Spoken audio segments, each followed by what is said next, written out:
स्वागत है आप सबका राजनीति के इस अखाड़े में। मेरा नाम है अजय सिंधिया। मित्रों, आम आदमी पार्टी का एक और फ्रॉड लेकर के आपके सामने हाजिर हुआ हूं। असल में आम आदमी पार्टी राजनीतिक दल नहीं है, झूठों और कपटियों की बारात है। पिछले 10 सालों में आम आदमी पार्टी ने दिल्ली के वोटरों को सब्ज बाग तो बहुत दिखाई, लेकिन सिर्फ झूठ के पहाड़ खड़े किए। बेसिकली दिल्ली की दो बड़ी समस्याएं हैं और ये दोनों ही पिछले 10 सालों में आम आदमी पार्टी से हल नहीं हुई, अरविंद केजरीवाल से हल नहीं हुई। एक समस्या है गर्मियों में पीने के पानी की किल्लत और दूसरी समस्या है बरसातों में वाटर लॉगिंग। और इसी के साथ जुड़ी हुई तीसरी समस्या है टूटी हुई सड़कें। जब बरसात होती है तो टूटी हुई सड़कें जानलेवा बन जाती हैं। पिछले 1-1.5 साल में 27 मौतें इन टूटी हुई सड़कों की वजह से हुई हैं। 10 साल में ये तीनों समस्याएं जस की तस हैं। जहां तक मुफ्त बिजली और पानी का सवाल है तो यह सिर्फ ढकोसला है, प्रचार ज्यादा है, असलियत बहुत कम है। हेराफेरी इतनी है कि पहले बिल जमा करवाने के लिए 15 दिन दिए जाते थे, अब सिर्फ 2 दिन दिए जाते हैं ताकि लेट फीस वसूली जा सके। दिल्ली की जनता के साथ किस प्रकार फ्रॉड किया जा रहा है। केजरीवाल के शिक्षा और चिकित्सा के प्रचार का खुलासा भी मैं बाद में करूंगा। पहले बेईमानों की फौज की नई बेईमानी बता देता हूं। शनिवार को स्वास्थ्य मंत्री सौरभ भारद्वाज और सांसद संजय सिंह ने उपराज्यपाल पर आरोप लगाया कि उन्होंने एक महिला डॉक्टर से छेड़छाड़ करने वाले सरकारी अस्पताल के सुपरिंटेंडेंट पर कोई कार्रवाई नहीं की, जबकि दिसंबर 2023 से किसी भी अफसर पर कार्रवाई करने का अधिकार उस कमेटी का है जो सरकारी अधिकारियों की ट्रांसफर पोस्टिंग करती है। और उस कमेटी के चीफ पहले अरविंद केजरीवाल थे और अब आतिशी मार्लेना है। कार्रवाई केजरीवाल ने नहीं की और आरोप उपराज्यपाल पर लगा रहे हैं। सौरभ भारद्वाज और संजय सिंह दोनों ही मुख्यमंत्री की कुर्सी पर ललचाई नजर से देख रहे थे। ये दोनों या तो जानबूझ पर केजरीवाल पर खुन्नस निकाल रहे हैं या फिर इन अनाड़ियों को कुछ पता नहीं होता, बस उपराज्यपाल के खिलाफ कुछ ना कुछ बोलना होता है। लेकिन मुझे ऐसा लगता है कि इन्हें पता है और ये केजरीवाल और आतिशी के खिलाफ खुन्नस निकाल रहे हैं और हो सकता है आने वाले दिनों में आम आदमी पार्टी की राजनीति कुछ नया रंग दिखाए। आम आदमी पार्टी के सारे नेता 5 दिन तक मुख्यमंत्री आवास के मुद्दे पर झूठ बोलते रहे। आखिर 9 अक्टूबर को खुद आतिशी मार्लेना ने उस घर की चाबी पीडब्ल्यूडी को भेज दी जिसे अरविंद केजरीवाल ने चुपके से अवैध तरीके से आतिशी को दे दिया था। जबकि घर खाली करने के बाद केजरीवाल को पीडब्ल्यूडी को सरेंडर करना चाहिए था और पीडब्ल्यूडी को ही इन्वेंट्री के बाद चाबी सौंपनी चाहिए थी। आतिशी के पास काम करने के लिए सचिवालय में मुख्यमंत्री का दफ्तर है।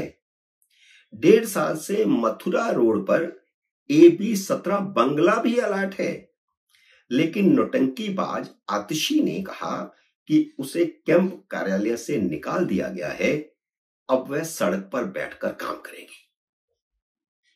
कालकाजी वाले अपने निजी आवास पर बैठकर फाइलें निपटाने का ड्रामा भी किया और उसका वीडियो भी जारी किया, फोटो भी जारी किए।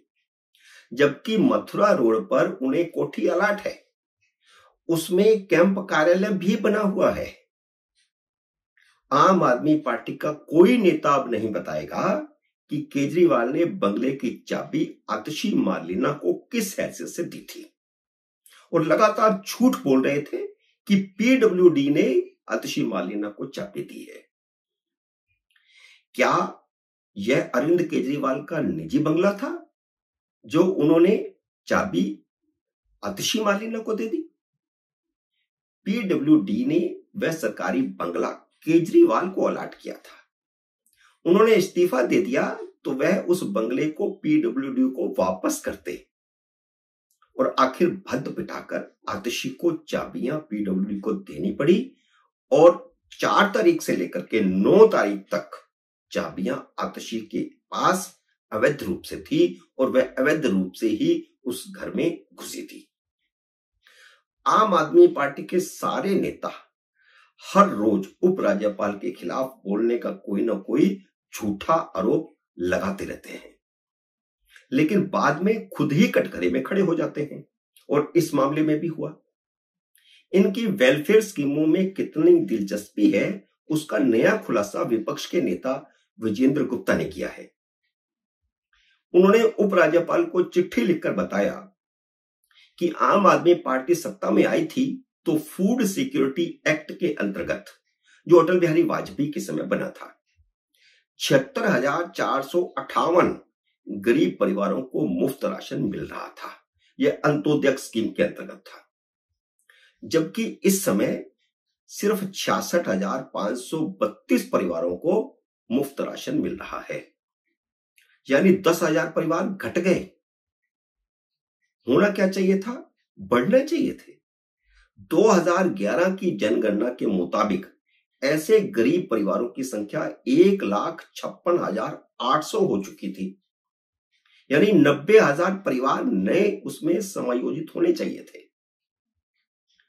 80,000 परिवार कम से कम जुड़ते, क्योंकि 10,000 को तो इन्होंने घटा दिया है। फूड एंड सप्लाई विभाग ने 31 जुलाई 2019 को 80,000 नए वंचित परिवारों को सूची बनाकर फाइल अरविंद केजरीवाल के मंत्री इमरान हुसैन को सौंप दी थी, लेकिन इमरान हुसैन ने नए राशन कार्ड बनाने पर रोक लगा दी, क्योंकि जिन परिवारों को मुफ्त राशन मिलता उनमें से 90-92% हिंदू परिवार थे। विजेंद्र गुप्ता की शिकायत पर उपराज्यपाल ने जांच के आदेश दे दिए हैं कि किसके षड्यंत्र के तहत इन 90-92 परिवारों को केंद्र सरकार की फ्री राशन स्कीम से वंचित किया गया है। आम आदमी पार्टी सरकार का गरीबों के साथ धोखे का यह अब तक का सबसे बड़ा उदाहरण है।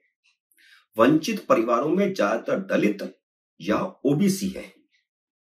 जहां तक स्कूलों और मोहल्लों में क्लिनिक का सवाल है, तो उसकी असलियत भी यह है कि कमीशन खोरी के लिए स्कूलों की इमारतें खड़ी की गई। जो कमरा 4-5 लाख में बनना चाहिए था वह 20-20 लाख में बना है। रिश्वत ज्यादा ली गई, काम कम हुआ, बिल्कुल शराब घोटाले की तरह।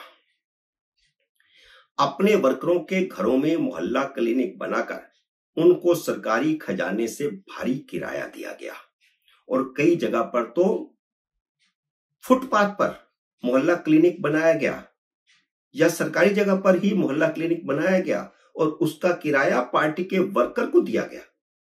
ऐसे भी अनेक उदाहरण हैं। खून टेस्ट के फर्जी बिल बनाकर प्राइवेट लैब को सरकारी खजाने से करोड़ों रुपए अदा किए गए। दवाइयों के भी फर्जी बिल बनाए गए। डॉक्टरों से भी 50% वसूला गया उनकी तनख्वाह से, और लैब ने काली कमाई का आधा पैसा आम आदमी पार्टी को दिया। इसकी भी जांच चल रही है। यह है मोहल्ला क्लिनिक का असली धंधा। ज्यादातर मोहल्ला क्लिनिकों में कुत्ते मूत रहे हैं, पर खून टेस्ट के फर्जी बिल बन रहे हैं। करोड़ों रुपया लूटा जा रहा है। अरविंद केजरीवाल ने यमुना को साफ करके उसके किनारे लोगों की सैर करने के लिए पार्क बनाने का वादा किया था। यमुना पहले से भी ज्यादा गंदी हो चुकी है। 10 साल में कोई एक भी नया अस्पताल नहीं बना। यह है केजरीवाल की असलियत। भाषण और प्रचार ज्यादा, काम कम। और अब दिल्ली की जनता फरवरी में उन्हें जवाब देने के लिए तैयारी कर रही है। मित्रों, उम्मीद है मेरा ये वीडियो आपको पसंद आया होगा। इसे लाइक और शेयर कीजिए। अगर आपने मेरे YouTube चैनल को अब तक सब्सक्राइब नहीं किया तो कृपया सब्सक्राइब करके अपना आशीर्वाद दीजिए। जल्दी मिलते हैं अगले वीडियो में किसी अन्य विषय के साथ। तब तक नमस्कार।